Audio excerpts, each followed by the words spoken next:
Sebelumnya udah ini.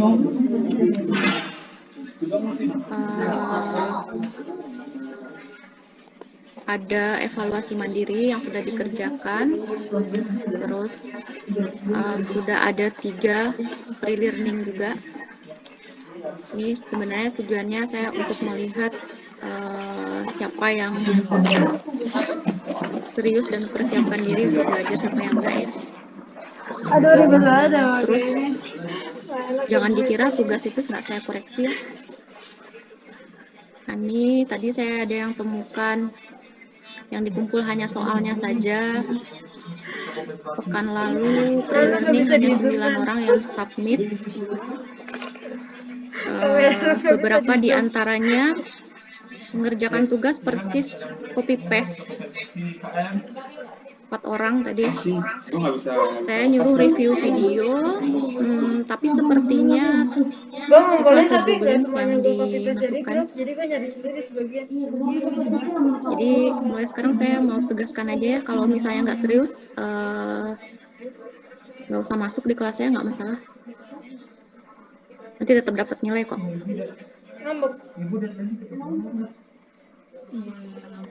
Ini udah 4 pekan, 3 pekan kemarin saya masih mengamati. Gimana nih?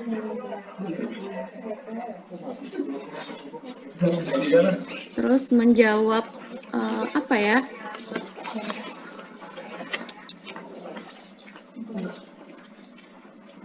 Membandingkan itu sebenarnya nggak baik ya, tapi kalau pas generasi saya sekolah dulu ya, kuliah, ketika diberikan soal itu kita tuh menjawab itu totalitas gitu. Dan ada keinginan benar-benar pengen mencari tahu yang benar itu seperti apa, mengerjakan dengan totalitas. Ini beberapa tugas ini jawabnya asal-asalan. Terus yang ada pre-learning yang kedua jawab dari buku. Soal dari buku ya jawabannya pasti ada dalam buku. Boleh saya minta on cam dulu?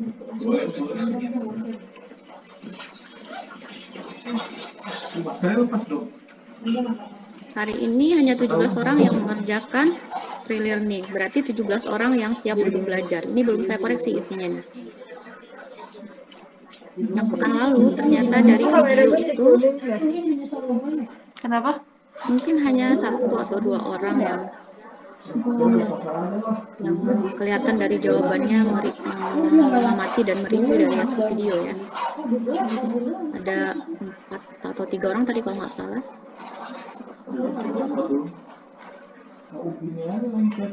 Memberikan jawaban hasil googling, bukan dari hasil review. Sekarang kok di gua nggak ada yang on cam ya? Sama saya minta pendapatnya dulu. Pengennya kelas ini seperti apa? Inginnya belajarnya seperti apa? Kan bukan anak SMA cara lagi. kelihatan. Iya. Kalau misalnya mau bebas banget, kuliah suka-suka saya, jangan kuliah di negeri.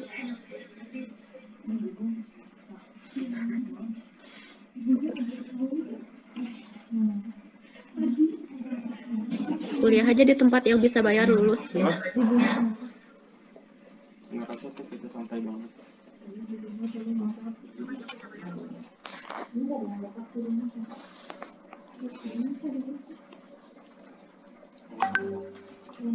Maunya gimana nih?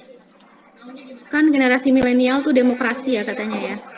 Pengen dihargai, didengar pendapatnya. Saya coba mau dengar pendapatnya juga deh. Pengennya seperti apa? Semua gitu.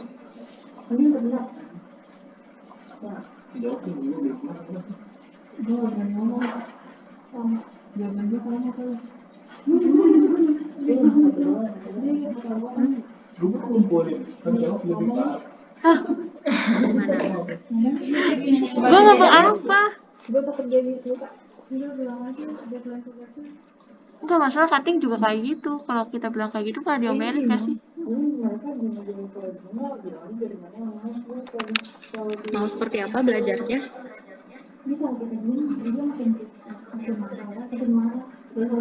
Nah, Bu Fitri lagi ngomel. Nanti digituin makin ngomel. Apa udah siap offline? Saya kalau udah siap offline semua, saya udah mau offline sih sebenarnya biar lebih enak ya. Ya udah offline aja sekalian guys. Kalau emang udah mau offline, pekan depan kita offline. Tapi Udah tetap yuk, offline aja. memenuhi ngomonginnya kayak kelihatan aja. ketentuan dari kampus ya, baru 50% yang bisa masuk Lu bilang aja. secara offline. Offline aja udah bilang. Offline. Bilang. Nah nanti kedua baru nama bengkel. Oke, untuk yang 6 orang yang tidak mengumpulkan pre-learning hari ini silahkan. Apa?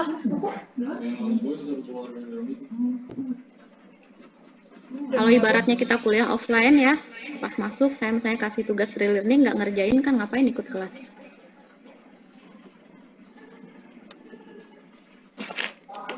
Ada 6 orang, kalian totalnya 23 ya. Faiz Nizar, Ilham Satria, Emil Salim, Mirnawati, Sari Nurhalita, Jilan Rofi, silahkan keluar. Kalau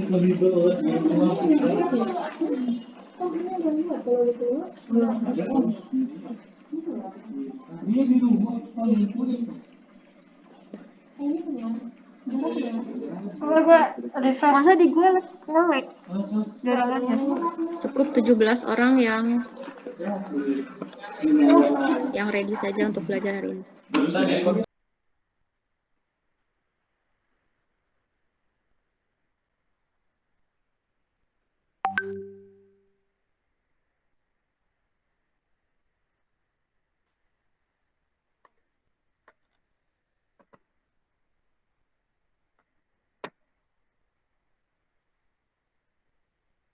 Nama-nama yang saya sebutkan tadi silahkan keluar meninggalkan room meeting.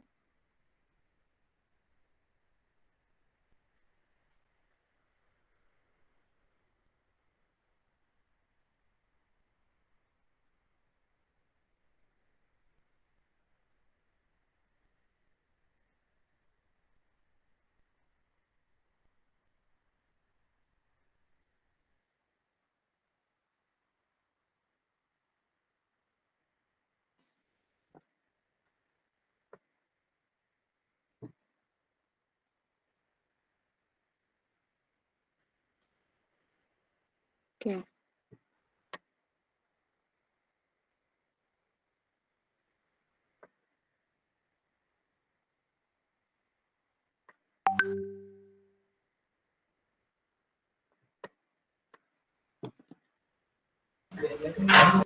Ada tanggapan?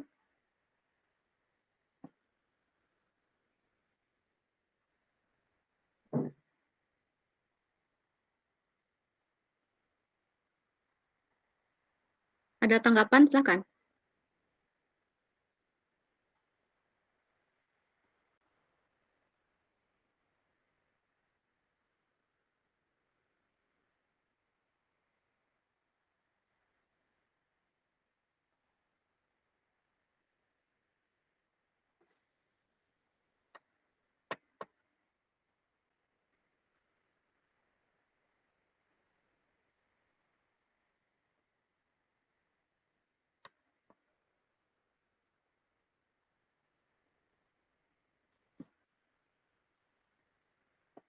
Ini masih ada 17 orang ya.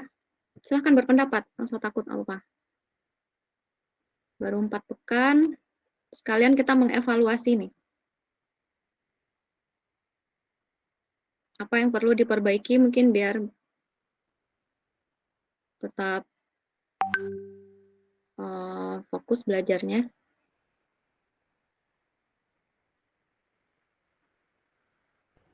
Ibu, mohon maaf sebelumnya.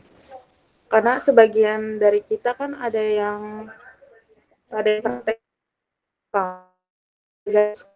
jarak dari rumah ke kampus lumayan. Terus kita harus cari tempat dulu buat belajar. Jaringan juga enggak mendukung, Bu, kalau di kampus. Jadi itu sih yang bikin rada telat kalau ngumpulin tugas. Mungkin deadline-nya bisa diperpanjang nggak, Bu, kalau misalkan ada tugas gitu? Oke, pendapat pertama. Ada lagi yang lain?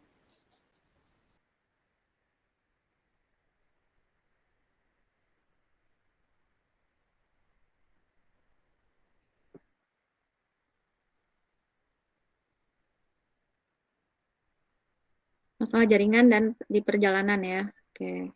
Ada lagi? Misal nih, saya tanya.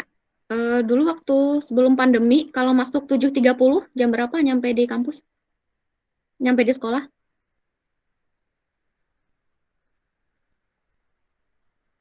Sekolah misalnya mungkin masuknya jam 7 gitu ya. Jam 7, 7.30. Nyampe di sekolah jam berapa?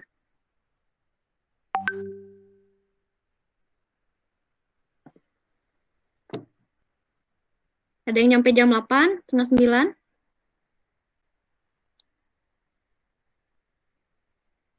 Jam 7 Ibu. Jam 7 kan?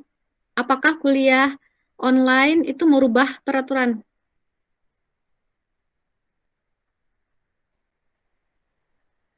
Kalau harus masuk 7.30 itu gimana? Meskipun online.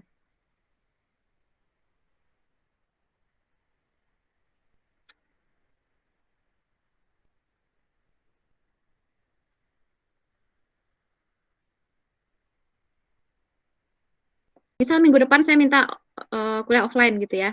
Masuk jam 7.30 kan? Nah, terus kalau misalnya yang datangnya 8.20, 7.30 terus nyampe kelas saya kasih tugas nih. Yang terlambat gimana? Ketinggalan dibanding teman-teman yang on time kan? Benar nggak?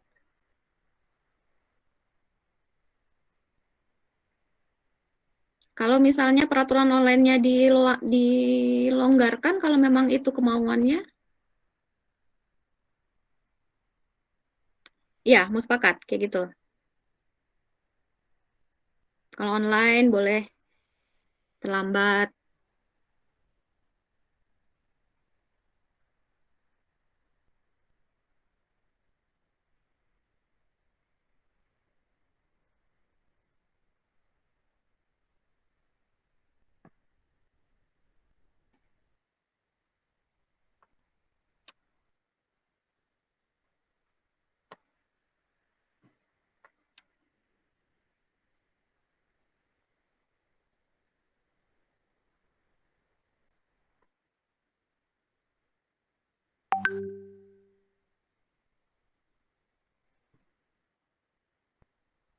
Ini yang 17 ini mau pengennya saya memaafkan teman-teman yang tadi. Suruh masuk aja. Kalau kalian sepakat semua ya udah suruh teman-temannya masuk. Iya Bu, bisa.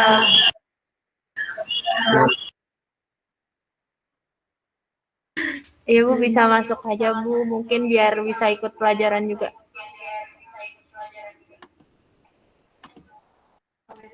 Yang lain mengizinkan? Iya Bu.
Bu, boleh ya teman-teman yang tadi keluar masuk lagi ke Gmeet? Silakan. Udah masuk dah.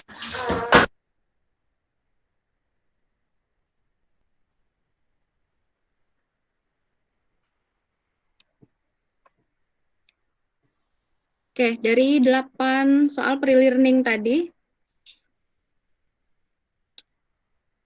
nomor berapa yang tidak bisa dijawab kira-kira nih?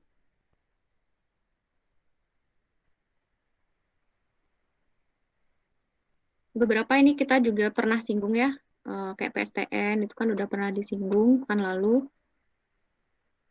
Kalau saya tidak salah, pembagian pita frekuensi gelombang radio itu kan sudah juga ya. Di kelas ini sudah, kalau nggak salah sudah deh. Pembagian pita frekuensi radio, gelombang elektromagnetik.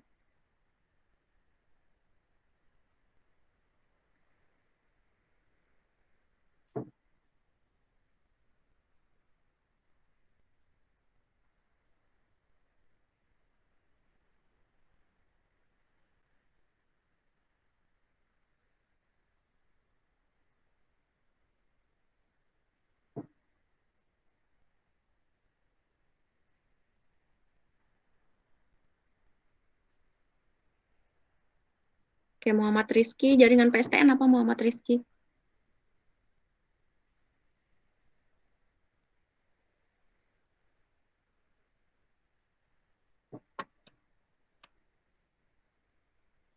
Ya Bu, kenapa Bu? Jaringan PSTN. Jawab tadi apa?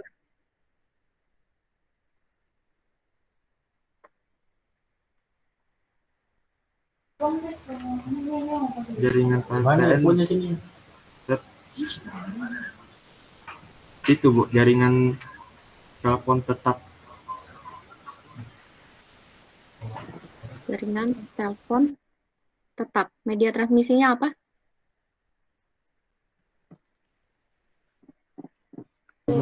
Kabel Bu. Kabel.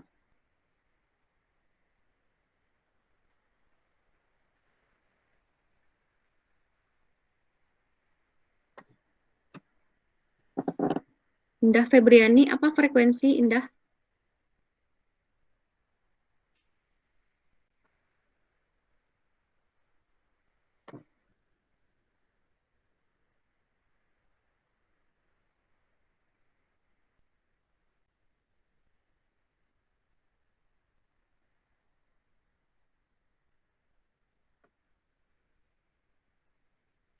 Iya, Bu.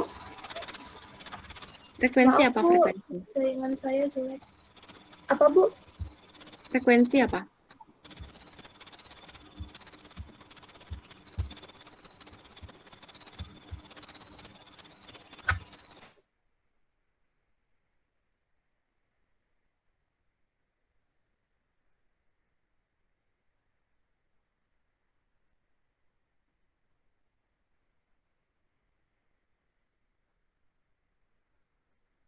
Hilang.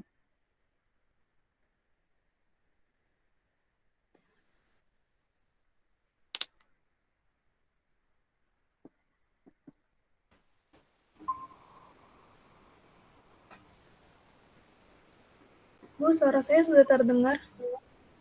Ya. Bisa jawab Maaf apa ya, Bu. frekuensi enggak? Frekuensi itu satuan, bukan satuan itu, frekuensi itu jumlah gelombang yang terjadi dalam satuan waktu. Oke. Satuannya apa Indah? Hertz. Oke.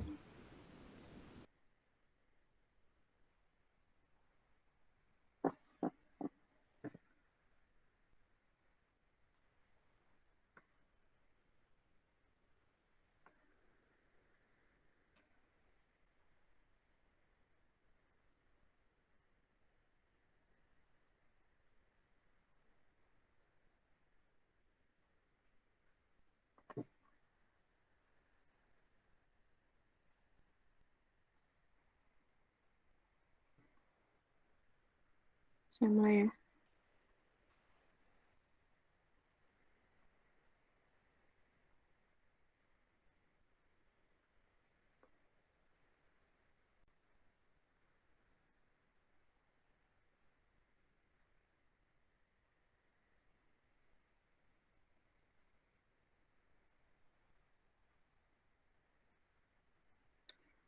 Seingat saya di 1B ini yang materi PPT ini sudah selesai kan ya sampai terakhir.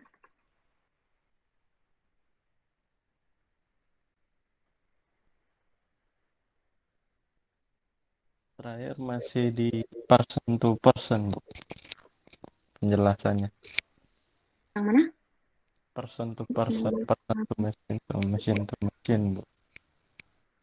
Baru pengen jelasin itu. Ini udah sampai sini nggak sih? Kayaknya slide 1 pembagian ini kan udah ya. Nanti saya mau catat dulu nih.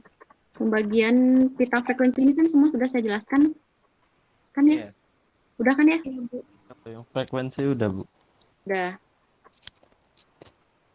Oke, ini udah sampai ke sinyal televisi, full wave. Udah kan?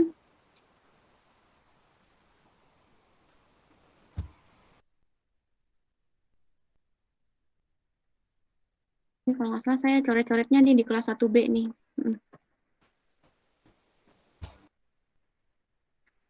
IMT 2000 ini yang merupakan 3G. Udah juga kan?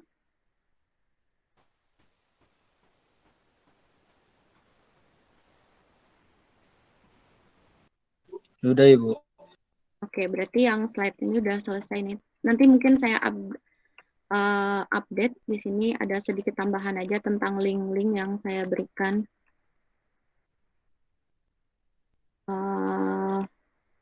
Nah, nanti melihat link standar televisi, video format ya.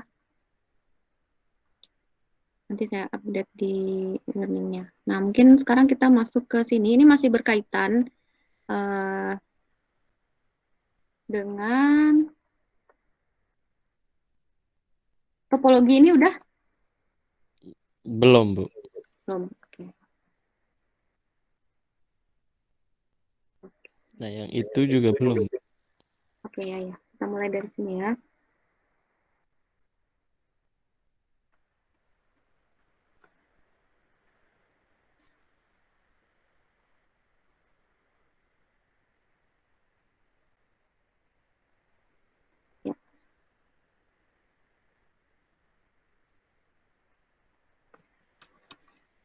Nah, ini sebenarnya masih berbicara tentang telekomunikasi ini ya, telepon kabel atau PSTN. Jadi, kalau di buku Roger Freeman ini masih di bab 1. Nah, kalian kan kemarin ada tugas atau pas baca buku di highlight gitu ya, apa-apa poin yang penting. Terus nanti kalau nggak salah di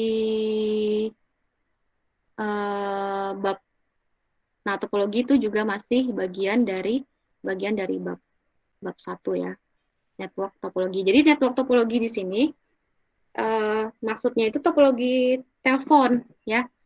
Kalau misalnya di googling memang yang keluar kalau ketika kita menggunakan kata kunci topologi jaringan tuh banyaknya menyebutkan topologi jaringan komputer. Nah, jadi topologi jaringan komputer dengan topologi jaringan telepon itu berbeda ya, walaupun ada konsep topologinya yang mirip, tapi kan yang satu kan base IP ya, komputer. Nah, jadi tidak persis sama antara topologi telepon dengan topologi jaringan komputer. Nah, sekarang kita coba masuk ini. Oke, melihat sekilas tentang jasa telekomunikasi. Ya, telekomunikasi itu layanan yang diberikan itu kan pada umumnya kan jasa. Bisnis, jasa di sini ya. Layanan telekomunikasi untuk memenuhi kebutuhan bertelekomunikasi. Ya, jadi kita nggak bisa hilangkan istilah ini nih. Nah, ini sering saya ingatkan, karena kalau memakai kata-kata ini saja, tidak ada konsep gelombang atau sinyal listriknya di situ. Gitu. Nah, padahal intinya di proses telekomunikasi itu adalah perubahan format informasi terjadi di sepanjang pentransmisiannya. Nah, layanan telekomunikasi untuk memenuhi kebutuhan bertelekomunikasi dengan menggunakan jaringan telekomunikasi. Nah, oh ya, ini mungkin kalau yang di kampus barengan, ya nggak usah satu-satu orang, online-nya nggak apa-apa. Lumayan mengurangi beban kan. Nah, jenis jasa telekomunikasi ini bisa dibedakan berdasarkan beberapa hal ya. Yang pertama misalnya dilihat dari informasinya, bentuk informasi atau jenis informasinya, lalu jumlah user, lalu peran pengguna, peran si user, dan posisi user. Ya, jadi pertimbangan seseorang atau penyedia jasa telekomunikasi dalam mendesain jaringannya, nah bisa dikategorikan atau berdasarkan 4 ini ya. Jenis informasi apa nih yang disediakan layanannya? Apakah informasi suara, data, televisi, kan gitu ya. Di sekitar kan kita melihatnya seperti itu. Lalu berdasarkan jumlah pengguna ya. Jumlah pengguna apakah personal mungkin atau komunitas ya, atau komunikasi yang sifatnya masyarakat banyak atau lebih dari 2 lah ya, atau sifatnya yang broadcasting seperti itu. Atau berdasarkan peran pengguna. Peran pengguna apakah dia unilateral atau monolog ya, atau apakah pengguna nanti itu bilateral atau dialog ya, atau itu conference. Nah, terus berdasarkan posisi pengguna. Oke, jadi berdasarkan posisi pengguna, apakah user kita nanti itu fix ya, posisinya tetap atau bergerak. Berdasarkan posisi mungkin contohnya ya telepon PSTN, telepon rumah, TV kabel ya. Terus kalau misalkan yang bergerak ya seluler seperti itu. Nah, itulah pembagian berdasarkan kategori ini ya, jenis informasi, pengguna yang terlibat, jumlahnya, perannya, serta posisi pengguna. Nah, ini misalkan contoh. Oke. Nah, misal nih, berdasarkan jenis info, apakah nanti infonya bentuk suara, musik, teks, gambar diam, atau gambar bergerak, atau video, data, dan sebagainya ya. Nah, misal dilihat dari mode komunikasinya. Tadi unilateral, bilateral, multilateral, terus berdasarkan jaringannya, broadcast, collection, fixed point to point, switch, atau share. Nah, jadi layanan apa yang bisa diberikan? Ini contoh ya. Misalkan telepon itu berarti sifatnya apa? Saya bilateral, lalu switch dan share. Terus telekonferensi. Sekarang sih mungkin nggak ada telekonferensi yang khusus kecuali memang pertemuan resmi, pertemuan besar yang bandwidth-nya harus terpenuhi sekian, tidak boleh ada error gitu ya. Nah, itu ada layanan komunikasi khusus disediakan gitu. Nah, terus atau siaran radio misalnya ya. Nah, terus berikutnya layanan-layanan radio misalnya musik, terus telegraf untuk yang teks ya, telex, surat elektronik, email. Nah, jadi ini beberapa contoh layanan yang diberikan. Walaupun ini ya, memahami konsep layanan itu, misalkan nih di satu device kita sekarang ya, di handphone itu kan sudah bisa semuanya, bisa teks, bisa suara, musik, video, dan sebagainya. Tetapi di dalam proses pelayanannya itu tetap satu-satu. Oke. Nah, kenapa jaringan 2G itu masih ada ya? Karena 2G melayani SMS. Jadi ketika kita menerima SMS atau berkomunikasi via SMS, berarti layanan yang aktif teks. Jaringannya apa? Jaringan 2G misalnya gitu. Terus misalnya mengirim email walaupun satu server atau provider yang mengurusi, tapi layanannya tetap dibagi-bagi berdasarkan hal yang tadi. Jadi ketika kita streaming misalnya atau nonton gitu ya, nah itu kan layanannya tersendiri, jadi tetap dibagi berdasarkan ini walaupun semuanya tersedia di satu gadget. Nah nanti kan kaitannya ke ini ya, karena ini jasa, kalau di pihak provider itu kan proses komunikasi kita ini sampai billing ya, kenapa harga kuota sekian gitu ya. Terus misalnya kapasitas internet kan dibedakan ya, misalnya komunikasi suara nanti ada hitungannya. Saya komunikasi telepon sekian itu menghabiskan berapa byte misalnya. Kalau untuk video misalnya berapa. Nah, jadi tetap dibagi berdasarkan jenis-jenis layanannya. Tuh, jadi nggak tidak kompleks satu bundel seperti itu. Oke. Lalu jaringan telekomunikasi, rangkaian perangkat telekomunikasi yang kelengkapannya digunakan di dalam bertelekomunikasi. Kalau misalnya menemukan definisi yang lain silahkan. Kalau saya sih masalah definisi tidak baku satu konteks ya. Jadi misalnya mungkin di buku ini dia mendefinisikan seperti ini, tapi secara prinsip pasti dia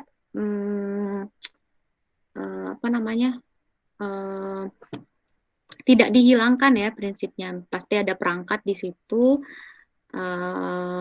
yang terhubung satu sama lain, misalnya itu kan juga akan membentuk jaringan. Oke, ini kemarin juga sudah kita singgung ya, beberapa perangkat komunikasi, terminal atau user equipment ya, transmisi dan media switching. Oke, nah switching ini jaringan telepon ya, atau kemarin istilahnya apa? Perangkat switching sentral itu sama ya?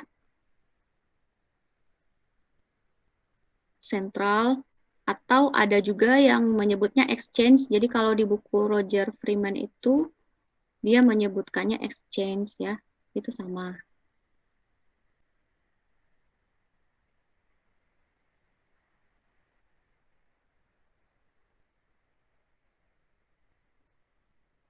Oke. Perangkat terminal, saya rasa Anda sudah paham semua, apa-apa saja yang termasuk kategori perangkat terminal. Terus perangkat transmisi, kita bagi kemarin wire dan wireless ya. Wire dan wireless, kabel dengan segala macam jenisnya, dan komunikasi wireless dengan memanfaatkan gelombang radio. Oke, nah perangkat switching, sentral atau exchange ini bisa dibagi juga berdasarkan processing sinyalnya. Apakah dia masih memproses sinyal analog atau digital.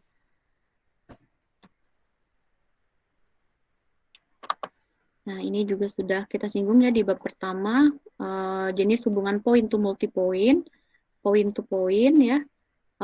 Dua arah ini sifatnya bisa half duplex atau full duplex.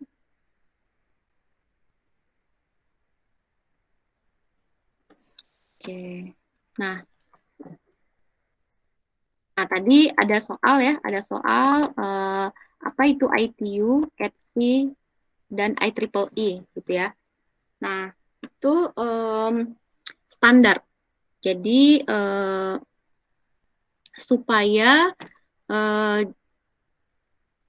proses telekomunikasi atau jaringan telekomunikasi itu berjalan sebagaimana mestinya. Nah maka harus ada standar yang sama ya. Tujuannya standar ini untuk memastikan interworking perangkat bekerja dengan tepat atau jaringan bekerja dengan tepat. Jadi itu tujuannya kenapa ada standar ya. Nah, di internasional tadi mungkin sudah mencari ya definisi ITU itu apa?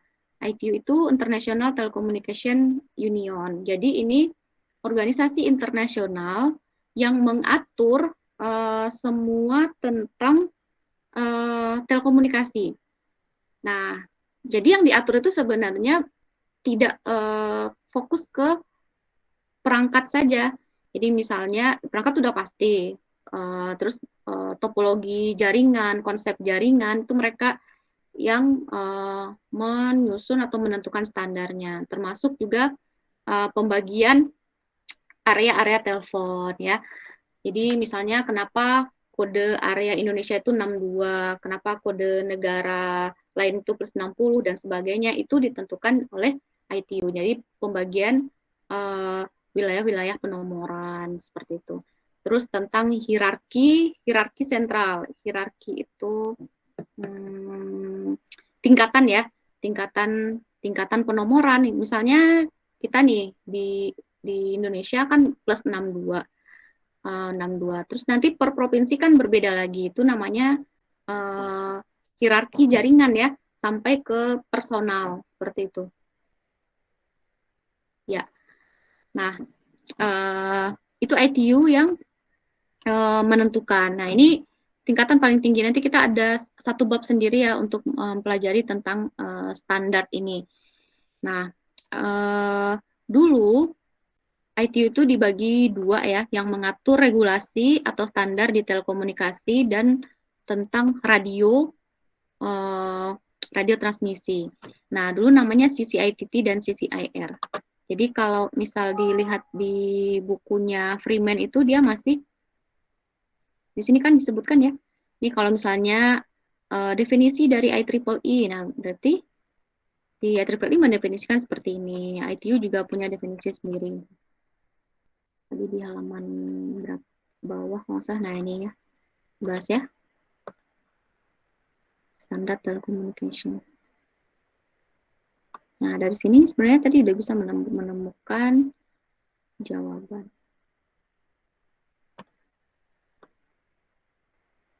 Oke, nah dulu namanya CCITT, lalu berubah menjadi ITUT dan ITUR. Jadi dulu itu istilahnya CCITT dan CCIR. Nah ini, oke, lalu berubah menjadi ITUT dan ITUR. ITUT dan ITUR. Tadi ada yang coba buka websitenya nggak?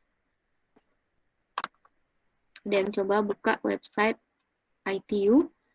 Nah, jadi ibaratnya ITU ini organisasi internasional, dia masih di dalam domainnya PBB ya.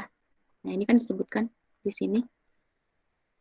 Nah, jadi legally binding on nation sign, dokumen-dokumennya legal yang diakui di beberapa oleh semua negara seperti itu.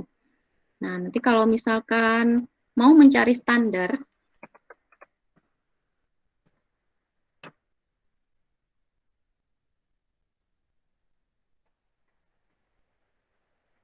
nah kalau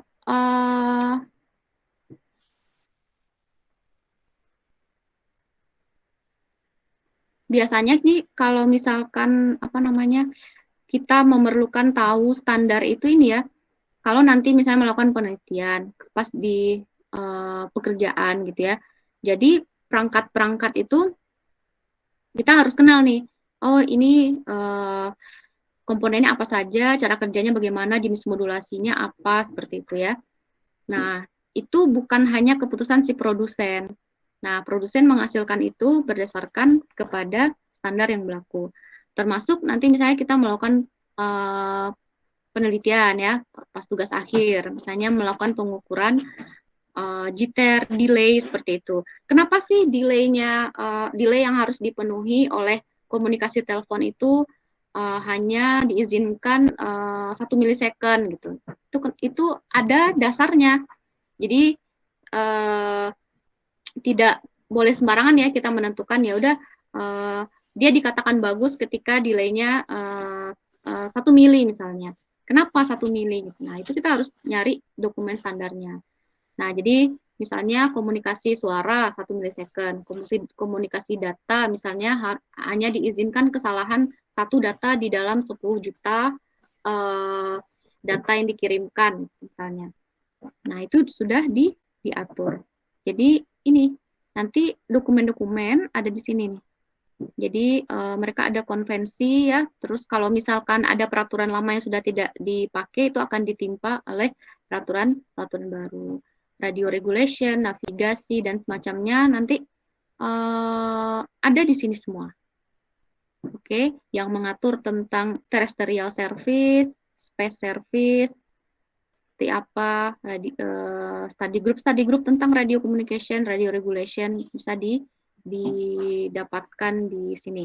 Mereka juga membahas tentang teknisnya gitu, karena namanya menyusun standar itu nggak hanya kalimat aturan-aturan aja ya, jadi ada penurunan rumusnya juga, kenapa persamaan ini yang dipakai. Nah, itu ada di dalam dokumennya.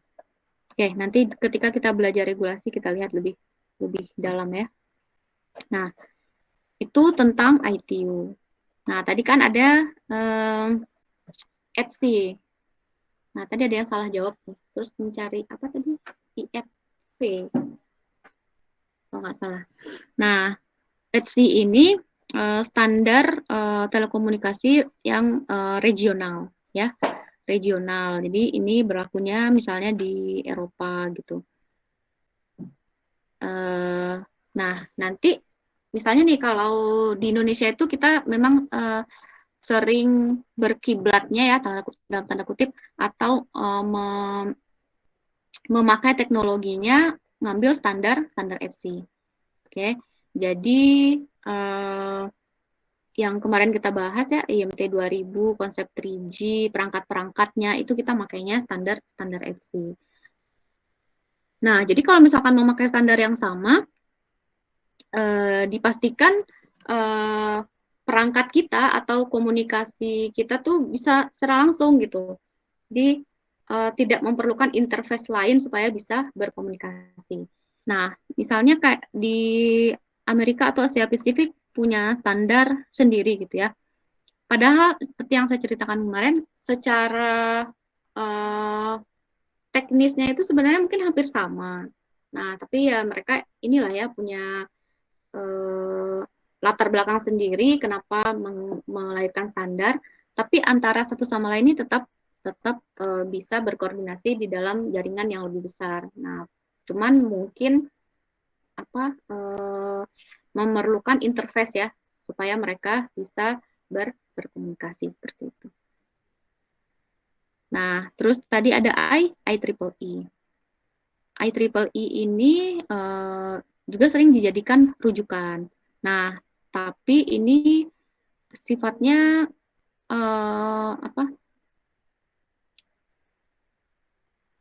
ibaratnya kayak bukan komunitas ya, tapi bukan yang internasional. Jadi kekuatannya itu tidak sekuat ITU ya.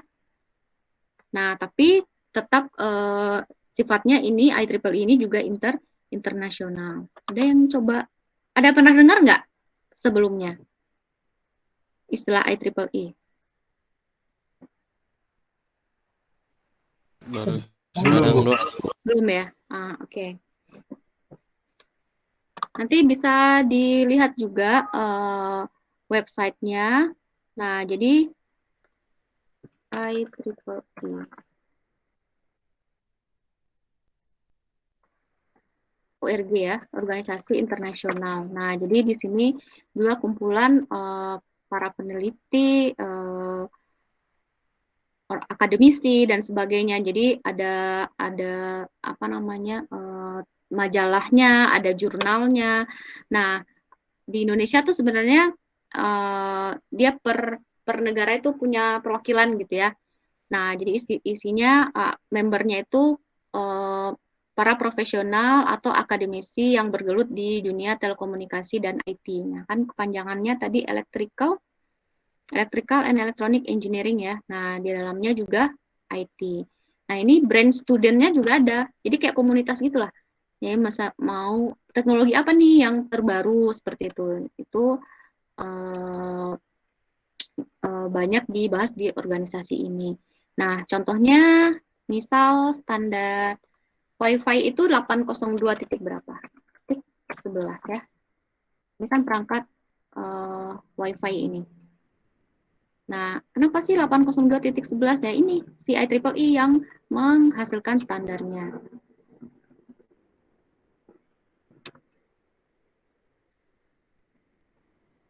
Nah, jadi kayak Wi-Fi, terus apa lagi ya, personal area network, wireless LAN, dan sebagainya gitu ya. Nah, ini 802.11 ini kan standar yang digunakan atau perangkat yang digunakan untuk Wi-Fi. Terus tipenya juga banyak ya, nanti ada N, X, A, B, dan sebagainya. Nanti di semester-semester berikutnya Anda akan lebih sering nih berinteraksi dengan istilah-istilah seperti ini.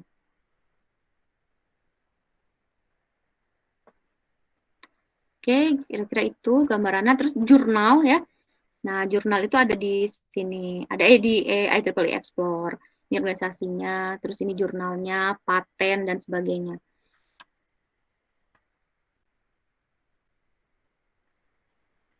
Oke, terus nanti di domestik juga ada yang membuat standar gitu ya. Terus domestik misalnya setiap negara kan dia juga punya standar sendiri ini.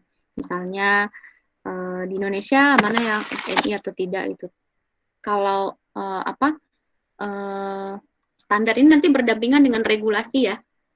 Nah, regulasi itu lebih ke peraturan dan perundang-undangannya, misal seperti izin frekuensi. Izin frekuensi itu yang mengatur itu regulatornya di area tersebut. Nah, kalau di kita berarti itu di kementerian, di Kominfo kan, misalnya diatur frekuensi 5G yang disediakan di Indonesia tuh sekian, terus frekuensi radio broadcasting yang disediakan sekian. Jadi mereka yang mengatur atau meregulasi frekuensinya. Nah, kenapa bisa saja nih, misalnya contohnya apa ya? Wi-Fi yang dipakai di negara kita frekuensi yang tersedia sekian. Nah, bisa jadi dengan standar yang sama di negara lain itu mereka pakai frekuensi yang berbeda. Jadi itu sangat tergantung regulasinya kepada kebijakan di negara masing-masing. Nah, kalau BSN ini sebenarnya lebih ke keseluruhan ya, tapi nanti di dalam kan mereka juga ada pembagiannya ya untuk mengatur standar di bagian telekomunikasinya. Terus perusahaan juga ada yang mengeluarkan standar. Kalau di buku Freeman itu bisa dilihat ada Bell System.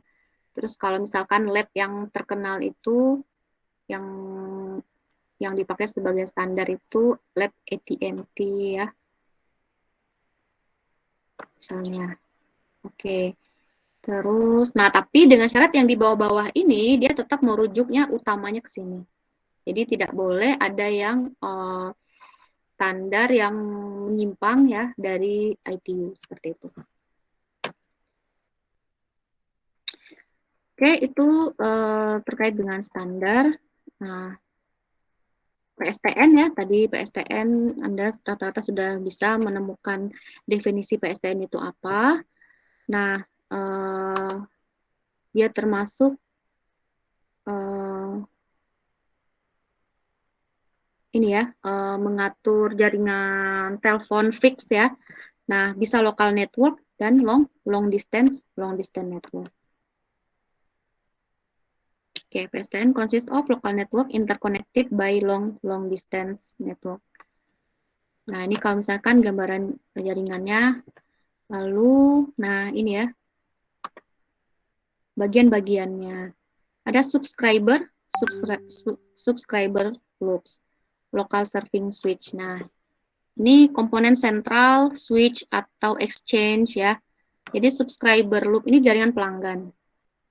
Nah, jaringan pelanggan, oke, di sebuah jaringan lokal. Nah, ini ibaratnya yang A ini jaringan lokalnya. Nah, terdiri dari beberapa pelanggan. Misalnya nih, ini digambarin 6 ya. Jadi, dari subscriber loop, satu user ini langsung terhubung ke lokal switching-nya, atau sentral lokalnya, atau lokal exchange-nya.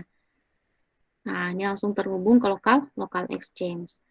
Nah, ini jaringannya Itu disebut subscribers loops. Nah, yang menghubungkan antar sentral itu istilahnya trunks. Oke, ini menghubungkan antar sentral, antar switch atau antar exchange. Nah, ini namanya trunks ya. Jadi nanti hierarki, coba lihatkan dulu hierarkinya.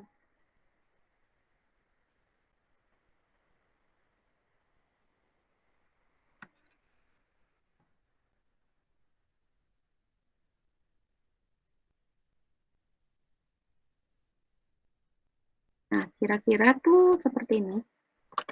Nanti ya, hierarki sentral. Ya, hierarki sentral. Nah, tadi yang kita lihat tuh baru bagian ini saja nih. Oke, tandem exchange ini sifatnya kondisional. Nah, ini local exchange atau local switch gitu ya, yang terdiri dari beberapa subscriber. Jaringan ini disebut subscriber loop. Antara local exchange ini disebut trunk. Ini misalnya langsung terhubung. Nah, terus dia mempunyai hierarki bertingkat ya. Jadi local exchange ini bisa jadi punya primary center, terus bertingkat lagi, secondary center, tertiary, sampai quaternary. Nah, misalnya ini nomor pelanggan, nanti hubungannya adalah ke menentukan penomoran hierarki ini. Nah, misalkan contohnya nanti ke nomor telepon ya. Nah, ini nanti kaitannya ya. Oke, masing-masing subscriber atau pelanggan itu kan punya nomor sendiri-sendiri, nomor unik ya.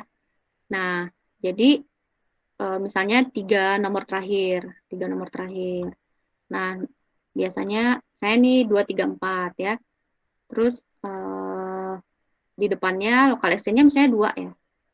2, 2, 3, 4. Misalnya di sini 3. Ini 3, misalnya nomornya sama. 2, 3, 4, di sini juga 2, 3, 4.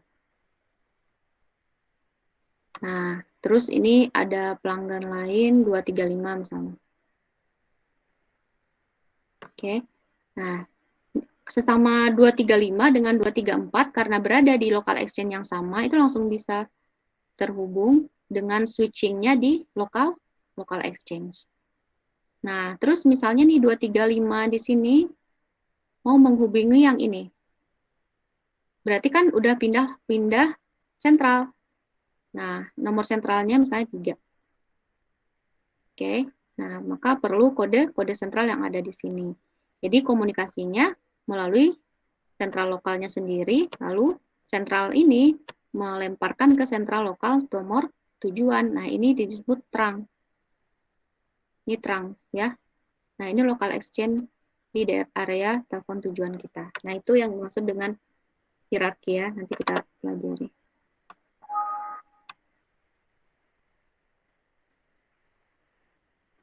Ini masih di komponen local exchange dulu. Lalu berikutnya operasi sirkuitnya ini antara exchange atau antar sentral bisa two-way operation ya, 2 arah. A mengirim ke B dan B mengirim ke A, sebaliknya gitu. Nah, ada yang sifat operasinya one way. Jadi bergantian gitu ya. Nih dari A, sentral A dikirim ke B, lalu setelah sampai sentral B mengirim ke A. Jadi satu arah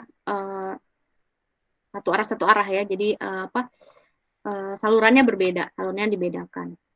Nah, terus kalau yang hibrid kombinasi dari 2 arah dan 1 arah.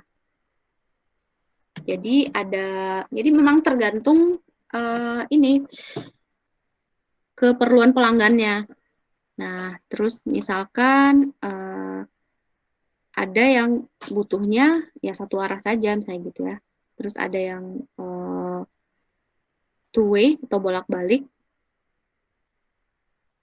dan ini dikombinasi. Jadi sentral yang tipe ini bisa melayani bentuk dua-duanya.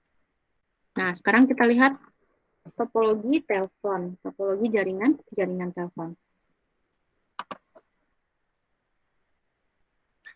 Oke, secara umum kita bisa bagi menjadi 3 ya. Point to multi-point, atau ini topologi untuk broadcast. Lalu topologi star dan topologi mesh. Nah, ini topologi star. Ini topologi mesh. Ini di jaringan komputer juga punya. Nah, tapi semua yang ada di jaringan komputer belum tentu cocok di jaringan telepon, seperti itu. Nah, ini kalau misalkan untuk broadcast ya, point to multi-point. Jadi tidak masalah ya. Di sini TX-nya atau pengirimnya dan penerimanya berada menyebar seperti itu. Oh ya, sebelum masuk ke jenisnya, kita lihat dulu definisi topologi. Nah, topologi itu penjelasan hubungan geometris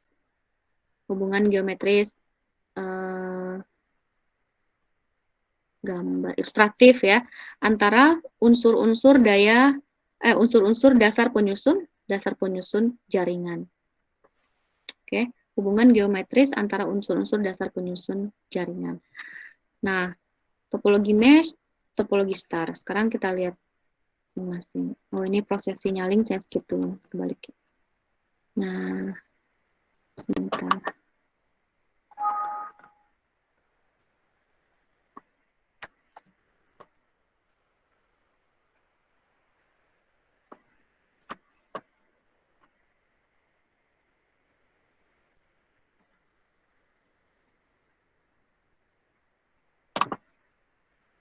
Kita lihat dulu yang topologi star ya, star connection. Nah, ciri-cirinya hubungan di mana satu buah sentral, satu buah exchange, atau satu buah switch sebagai center of centralnya. Oke, pusat sentralnya. Sedangkan sentral yang lain sebagai anggotanya. Nah, hubungan antar sentral atau antar user di sini ya, ini kalau lokal exchange juga bisa topologi star seperti ini. Yang bukan sentral utama tidak bisa dilakukan. Misal nih, A mau berkomunikasi dengan B. Jadi harus transit dulu. Jadi harus mampir dulu di senternya, di pusat sentralnya. Nah, jadi proses switchingnya itu di sini, di sentralnya. Jadi A kalau misalnya mau berkomunikasi B, O nanti yang menentukan arahnya. Nah, jadi syarat-syarat salurannya relatif, alat switchingnya lebih sulit dibandingkan sentral biasa untuk yang star connection ini. Jumlah berkas saluran. Jadi kalau misalnya kita mau menentukan berkas salurannya berapa untuk jumlah sentral sekian, itu dengan persamaan N sama dengan X dikurang 1. Nah, X dikurang 1. Misal, kita punya, ini 5 ya, kita punya 5 sentral. Berarti ada 4 berkas yang akan terbentuk. Oke, misal kita punya 6 sentral. Nah, berarti jumlah berkas saluran yang akan terbentuk ketika kita mendesain star connection adalah 5 ya. 6 dikurang 1. Oke, kemudahannya jadi kalau misalkan topologi star ini mau digabungkan dengan star yang lain itu bisa ya. Jadi misalkan A ini nanti sebagai center untuk subscriber yang lain tuh bisa. Misal ini A, ini ini subscribernya di sini. Nah, berarti si A ini nanti yang sebagai sentralnya. Switching, kita lihat dulu proses.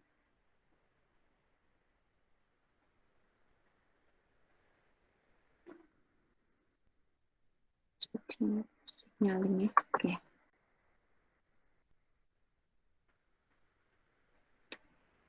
Oke, di dalam sambungan telepon, itu ada istilah yang dikenal dengan signaling, ya. Cara atau metode perlintasan sinyal untuk terjadinya suatu sambungan. Nah, secara umum kan kemarin soal 2 pekan lalu ya, sebutkan tiga tahapan sambungan telepon. Kan ada call setup, exchange, dan pemutusan hubungan gitu ya. Nah, ini adalah proses signaling secara detailnya. Oke. Bagaimana sih sambungan telepon itu bisa terjadi gitu ya. Nah, ada berapa ini? Ada 10 tahapan ya. Connection by operator. Nah, operator ini ya si sentral tadi, switching, central, exchange gitu ya. Oke, apa saja prosesnya? Yang pertama, seizure memberi tanda kepada operator atau sentral. Nah, apa? Kemarin kan ada on hook dan off hook ya. Nah, memberi tanda ini, jadi di saluran telepon PSTN kita itu, ketika gagangnya diangkat, nah, apa kemarin istilahnya on hook atau off hook. Nah, itu artinya kita memberikan sinyal kepada operator. Jadi si operator udah tahu nih, ketika si user mengangkat teleponnya itu sudah memberikan tanda sinyal masuk ke operator. Nah, lalu kan kita mendengar idle tone ya. Kalau di telepon PSTN itu kita mendengar idle tone dari operator. Nah, berarti misalnya kita di sini ya. Ke sini kita udah tersambung nih.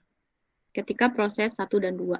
Nah, lalu berikutnya dial tone. Nah, artinya kita si user ini memasukkan nomor tujuan. Oke, proses dial tone di sini memasukkan nomor tujuan. Nah, setelah itu kan terbaca nih sama si sentral. Jadi sentral yang menentukan connection atau hubungannya nanti. Ya, ketika tahap 4 connection, lalu tahap kelima si operator melakukan penyambungan. Jadi udah terbaca ya, udah terbaca arahnya mau kemana, misalnya si A mau meng-call si D. Nah, maka si operator yang akan menghubungkan ke D. PSTN itu seperti itu. Lalu setelah ini operator melakukan penyambungan, ringing tone. Ringing tone itu didengar oleh si penerima di sini kan. Oke, terjadi ringing tone. Dia bisa dengar, terus answer ya, dijawab, dan terjadilah session percakapan. Oke, setelah itu udah selesai ya, terus release signal, pemutusan sambungan. Nah, misalnya udah ditutup pemutusan sambungan, berarti udah disconnect. Berikutnya disconnect ke operator. Operatornya sudah disconnect. Nah, kira-kira itu 10 tahapan signaling proses. Ya. Nah, yang terakhir si operator yang bertugas mencatat billingnya. Ya, billing itu kapan sih terjadi? Mulainya dari langkah ke-6 dan ke-10. Oke. Nah, billing terjadi ketika langkah ke-6 dan 10. Kalau sudah ada ringing tone di sini, itu mulai perhitungan billing seperti itu ya. Nah, itu proses signaling. Tadi udah kita masuk ke start connection tadi sudah. Nah, nanti kita lihat ya perbandingannya. Kenapa si start ini disebut konsentrasi salurannya lebih besar. Dan kenapa dia disebut lebih efisien. Oke. Penggabungan dilakukan dengan melalui hubungan sentral utamanya saja. Oke.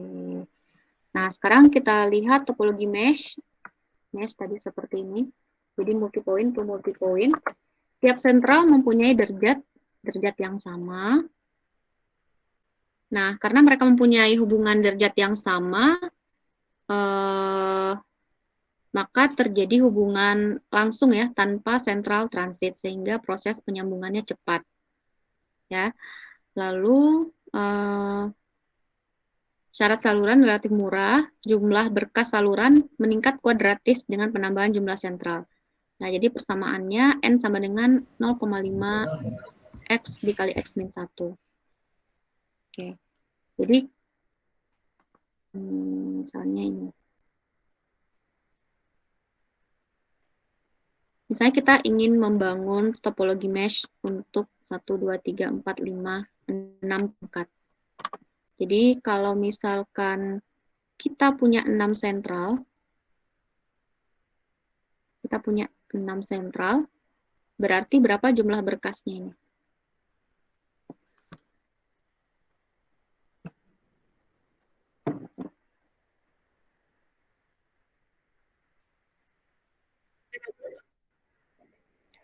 (15) 6 kurang 1, 5. 5 kali 6, 30 ya, 15. Jadi ada 15 berkas yang akan terbentuk. Nah, jadi semuanya derajatnya sama ya. Semua derajatnya sama. Jadi A ke B, A ke C, A ke E, A langsung ke D, B ke D, E. Coba hitung berapa nih? 1, 2, 3, 4. Maaf.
Halo? Oh, Iya, Bu. kelempar. Sorry.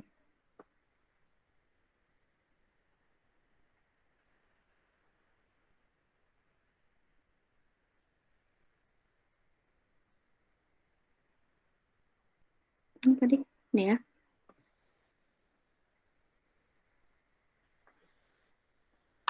Oke. Lanjutkan.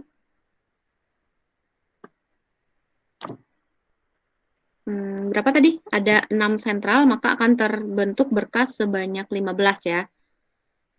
1, 2, 3, 4, 5, 6, 7, 8, 9, 10, 11. A ke D, A ke B udah. Ini C ke B. C ke D. D ke A udah. D ke B udah. E ke B ya. E ke A. Nah, dan seterusnya. Nanti dibikin yang rapi lah. Nah, kira-kira terbentuk 15 berkas. Semuanya satu derajat ininya ya. Di hierarkinya satu derajat yang sama. Nah, coba kita lihat. Konsentrasi saluran agak kurang. Apa nih maksudnya? Nah, oke. Sedangkan untuk yang star tadi konsentrasi salurannya besar. Nah, Eh,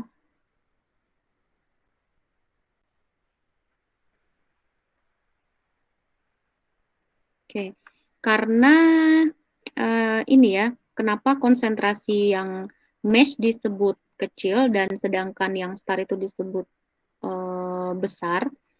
Jadi gini, misalkan semuanya dalam traffic nih, sibuk ya. Salurannya lagi sibuk. Jadi kan ini overload, bukan overload. Karena terpusat di sentral, itu menyebabkan konsentrasi salurannya menjadi besar. Misal A mau ke D juga mampir ke O dulu. Sentral A ke sentral B juga diatur oleh O. A ke C pun juga diatur oleh O. Itu yang menyebabkan konsentrasi salurannya menjadi besar di star connection. Sedangkan di mesh tidak perlu seperti itu. Karena apa? Karena satu sama lain bisa langsung terhubung. Nah, itu yang menyebabkan konsentrasi salurannya agak kurang atau semakin lebih kecil ya, konsentrasi salurannya lebih kecil karena masing-masingnya bisa terhubung. Nah, namun dengan konsentrasi saluran yang kurang, dia juga efisiensinya rendah. Efisiensi itu apa ini maksudnya? Lebih ke penggunaan jaringannya tuh lebih efisien, nggak mubazir gitu. Kenapa nih kira-kira? Kalau star disebut efisiensinya lebih tinggi gitu. Karena jaringan yang terbentuk itu untuk yang star, misalnya kan dia mampir ke O dulu nih. Nah, jadi apa sih istilahnya? Bentar, saya ingat dulu. Ya, dikatakan efisiensi salurannya menjadi tinggi itu aktifnya tuh benar-benar ketika diperlukan saja. Nah, misalnya nih A mau memanggil berkomunikasi dengan D tadi ya. Nah, jadi kan kalau dia aktif karena dia satu jalur ya, hanya bisa lewat O. Jadi tidak ada saluran yang tidak terpakai gitu. Nah, kalau mesh kan dia terhubung semua nih. Jadi A sendiri itu ada berapa jaringan? A ke C, A ke E, A ke O, ke D, dan ke B. 1, 2, 3, 4, 5. Nah, jadi satu sentral ini punya 5 jaringan nih. Nah, misalkan lagi traffic di A dan C. Padat ya, komunikasi di A dan C. Tapi B, O, dan D-nya tidak terpakai. Nih, B, dia kan tadi punya 5 saluran ya. Si A sendiri punya 5 saluran. Nah, sedangkan sekarang kondisinya misalnya yang dipakai C dan E saja. Komunikasi terjadi dari A ke C dan A ke E. Berarti A ke B tidak terpakai, A ke D tidak terpakai, A ke O tidak terpakai. Nah, itu kalau mesh. Oleh karena itu dikatakan efisiensinya rendah.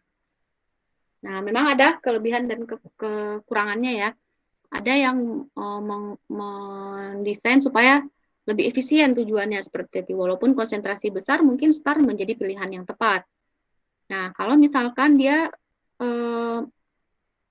meredam konsentrasi gitu, nggak masalah dia tidak begitu efisien gitu. Ya mungkin topologi mesh yang lebih cocok digunakan seperti itu.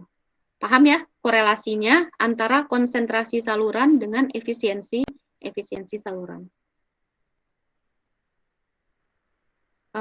Kemarin kan memang salah satu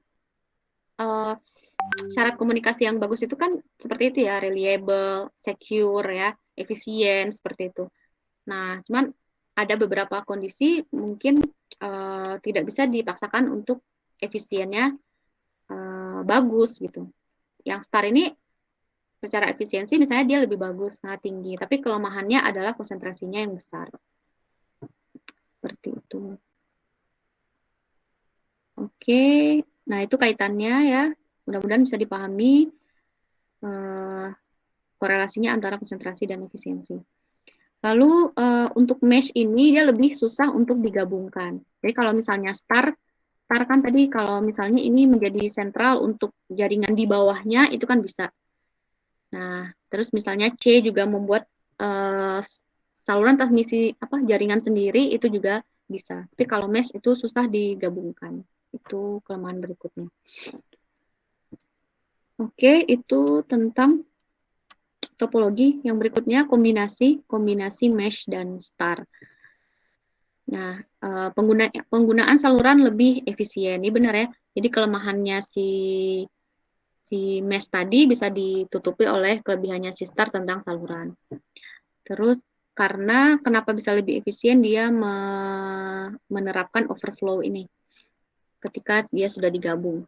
Lalu traffic rendah dipakai pada jaringan star dan sehingga efisiensi saluran tetap tinggi. Nah, jadi sebenarnya untuk yang star connection ini kalau traffic komunikasi di situ tidak begitu sibuk itu lebih baik. Nah, jadi kalau trafficnya tinggi, seperti yang saya bilang tadi ya, kalau misalnya traffic jaringan tersebut tidak begitu traffic, A dan C terpakai, yang lainnya kan mubazir kan sayang. Tapi kalau memang lingkungan itu sering traffic, maka akan lebih cocok dipakai mesh. Nah, jadi tadi kan kita berbicara tentang jasa nih. Jadi ketika seseorang mau membuat layanan komunikasi di situ, mereka pasti survei dulu kan. Jadi berangkatnya survei dari pelanggan, berapa jumlah pelanggannya, karakteristik pelanggan yang ada di situ apa, itu akan berbeda konsep pelayanan dan jaringan yang akan dibangun gitu. Misalnya nih ada jaringan yang akan dibangun di kampus UI misalnya ya. Nah itu kan usernya, karakteristik usernya itu dilihat. Oh ini karakteristik usernya, oh mahasiswa misalnya yang butuh akses kecepatan tinggi. Nah biasanya mereka kebutuhannya apa? Apakah kapasitas data yang lebih besar atau telepon yang lebih besar, itu disurvei. Nah itu pasti akan berbeda ketika misalnya seseorang mau membangun jaringan di area rural gitu ya. Misalnya di situ penduduknya masih jarang, karakteristik penduduk di situ seperti apa. Kan percuma ya kalau misalkan di tempat yang rural mereka diberi kapasitas yang bagus, itu tidak akan terpakai. Nah, makanya untuk membangun jasa telekomunikasi tadi, hal yang pertama dilakukan adalah mereka survei dulu kebutuhan di situ apa, layanan yang kira-kira paling banyak diperlukan itu apa. Nah, misalnya kalau di perumahan, layanan apa nih yang paling banyak? Biasanya itu misalnya broadcasting atau jaringan TV kabel gitu, yang untuk koneksi data atau telepon itu nggak perlu besar. Nah, itu diatur sesuai dengan karakteristik pelanggan. Oke. Nah, termasuk juga menentukan topologi.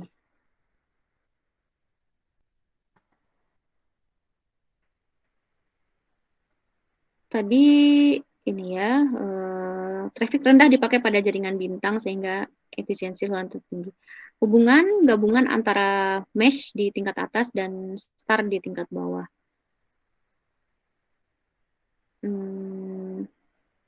Mungkin ini sekarang untuk zaman ini udah teratasi ya, kelemahan-kelemahan yang ada di kombinasi ini sepertinya sudah teratasi dengan perangkat yang juga semakin berkembang.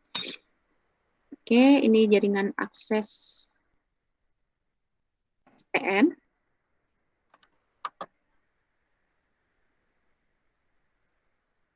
Nah, PSTN ini sebenarnya di sini. Nah, ini proses signalingnya SS7 network. Nanti kayaknya Anda ada kuliah sendiri deh. Traffic mungkin mempelajari ini. Nah, sekarang overview dulu aja ya. Tadi ada istilah SCP. SCP berarti apakah dia analog atau digital nih? Store program control. Nah, berarti masih pakai analog. Jadi nanti pengembangan PSTN ini ada ISDN ya setelahnya muncul ISDN. Nah, SS7 ini nanti teknologi di proses signalingnya, signaling gateway.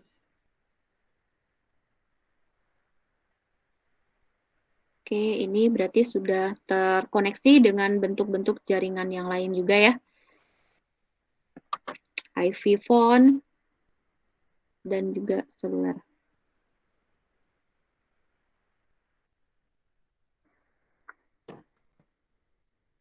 Oke, sisa waktu ini sedikit aja.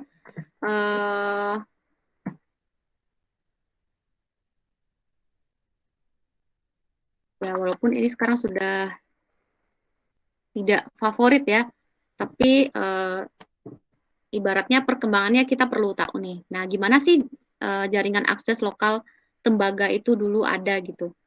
Nah, ini kan PSTN nih. Nah, ini saat belum favoritnya fiber optik. Nah, sekarang kan semuanya sudah fiber optik, tapi telepon optik juga mungkin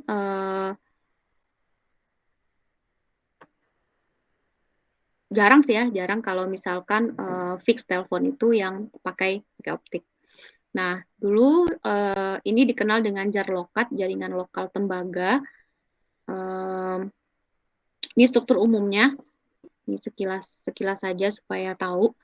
Nah, komponen-komponennya dalam jaringan akses tembaga ini bagai dari ini ya, dari sentral ke pelanggan. Ini kan pelanggan. Oke. Nah, ini sentral telepon di sini. Sentral telepon. Mungkin Anda bisa lihat di area lingkungan Anda biasanya di kalau di desa-desa itu biasanya posisinya dulu di kecamatan nih. Ada sentral di situ. Jadi itu dibagi ke areanya. Saya nggak tahu nih. Di Jakarta bisa jadi mungkin dulu per RW atau gimana. Kayaknya kecamatan juga deh. Jadi ada kantor Telkom gitu. Ya, cabangnya. Nah, itu kan sebagai sentral. Jadi di sana proses switchingnya. Nah, lalu ada apa lagi? Kabel primer, rumah kabel sekunder, kotak membagi, saluran penanggal, terminal batas, kabel rumah, daerah catuan langsung, main distribution frame, dan terminal. Oke. Nah, dari sini, atau dikenal juga dengan STO ya, Central Telepon Otomat. Ya, ini sentral. Nah, di sentral ada perangkat switch dan RPU ini. Ini perangkat yang ada di sentral. Proses perangkat switching dan rangka pembagi utama. Rangka pembagi utama ini lebih ke cabling, proses pengkabelannya ya. Nah, dari rangka pembagi utama ini masuk ke saluran bawah tanah. Tapi dulu kabelnya ini masih kabel tembaga. Oke, ada kabel primer, ada kabel sekunder. Nah, kabel primer itu ditanam lebih dalam dengan ukuran yang besar juga. Di sini sarana sambung kabelnya ya. Lalu terhubung ke rumah kabel. Rumah kabel ini mungkin masih ada ya kali ya. Seperti yang di pinggir-pinggir jalan itu di dalamnya itu adalah sambungan kabel-kabel telepon. Ya, mungkin kalau yang masih ada telepon rumah PSTN, sekarang mungkin karena udah nggak favorit ya, sisa-sisa kabel teleponnya kan dimanfaatkan oleh provider yang lain ya. Nah, lalu rumah kabel itu masuk ke kotak pembagi nih. Oke, di sini. Nah, kan ditariknya kan dari kabel telepon, dari tiang-tiang itu ke rumah ya, indoor kabel. Nah, jadi di sini kabel sekunder. Nah, seperti itu kira-kira jaringan akses lokal tembaga atau jaringan PSTN tahap awal ya. Atau jaringan dasarnya. Nah, maka pelanggan dapat catuan. Jadi pencatuannya dari mana? Distribution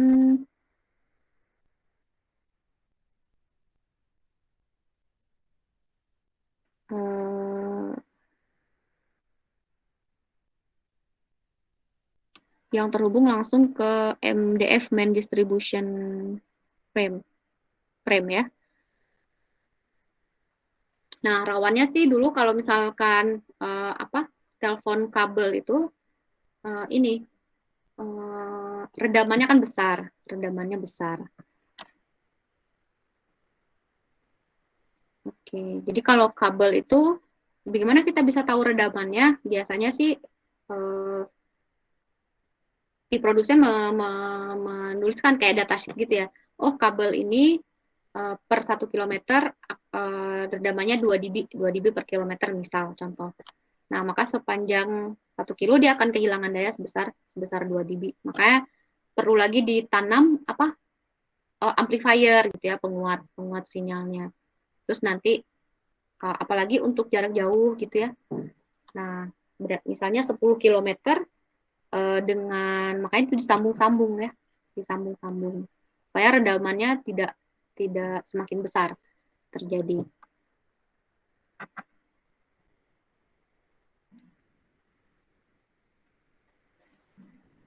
Oke, kira-kira ini jaringan catu langsung.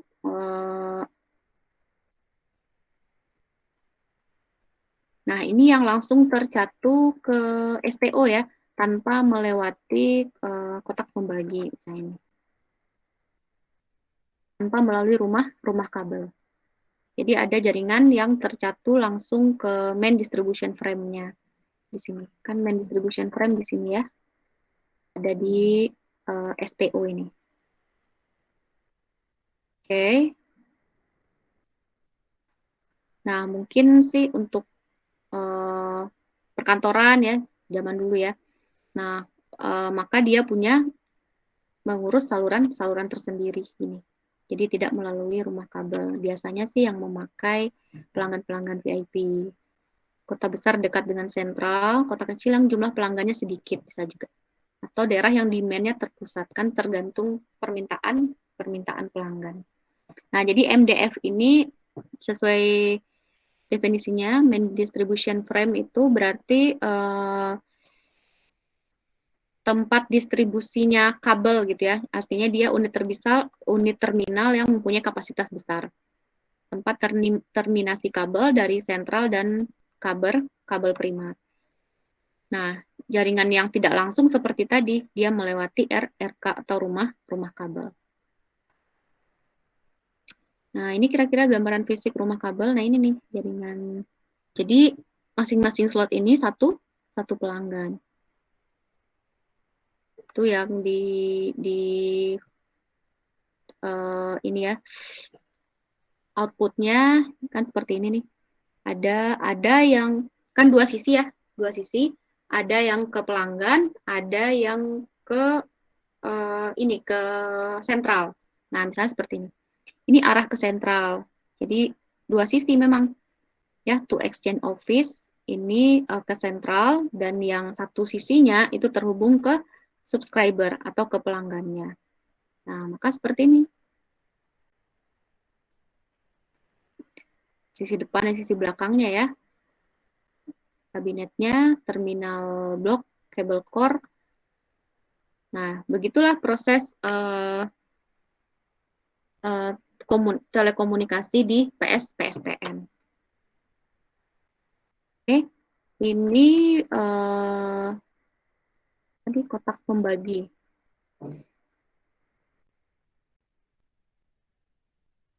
Yang di sini. Distribution point ya. Distribution point atau kotak pembagi. Nah, ini kan biasanya di tiang telepon ya. Nah, jadi misalnya tergantung kapasitasnya. Kalau misalkan 10 pasang, berarti dia hanya di sini ada 10 kabel, berarti terhubung ke 10 pelanggan. Jadi misalnya ini terpasang 20, jadi 20 yang terhubung ke pelanggan. 20 pasang. Karena 20 ke arah pelanggan, 20 ke arah sentral. Oke.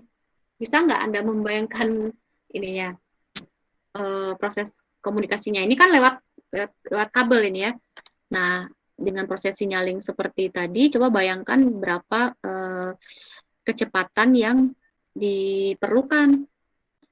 Padahal kan prosesnya banyak ini dari PSTN tadi, dari si pelanggan menuju pelanggan, mampir dulu ke sentral yang akan mengatur dengan beberapa titik-titik tadi, titik-titik perjalanan sinyalnya. Ini kan perjalanan sinyal di sini. Oke.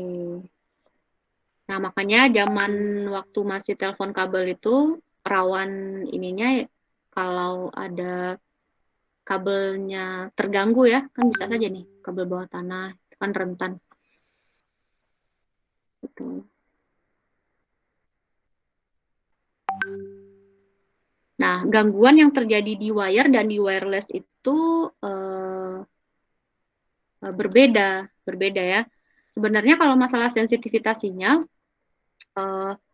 komunikasi wireless itu lebih banyak gangguan karena nggak bisa dikontrol. Kalau misalnya lewat kabel, dia kan hanya saluran itu saja tuh. Jadi minim sebenarnya gangguan-gangguan yang dirasakan. Biasanya hanya redaman. Kalau kabel kan sinyalnya lewat di kabel itu nih. Jadi nggak ada gangguan-gangguan dari yang lain. Coba bayangkan kalau wireless nggak bisa dikontrol kan? Bangunan menjadi gangguan, cuaca menjadi gangguan, arah angin menjadi gangguan, apalagi hujan menjadi gangguan. Nah, makanya sebenarnya lebih sensitif komunikasi wireless dibanding wire.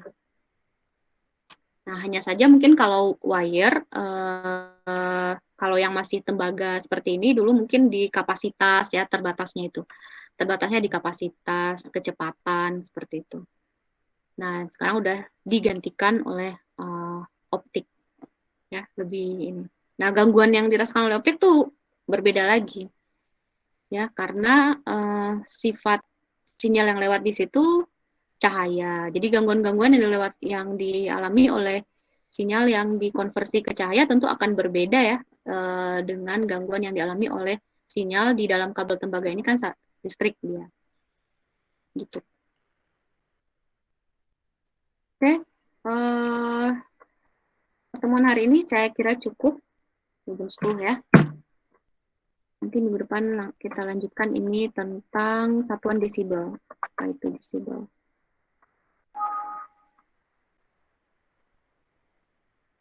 Ada yang mau ditanyakan sebelum saya close?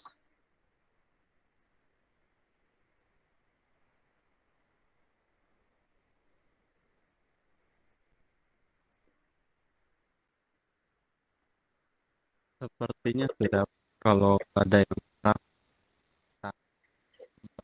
PPT lihat nanya di grup lagi Bu. Ntar Terus putus. saya Ya, Nurul, siapa yang ngomong?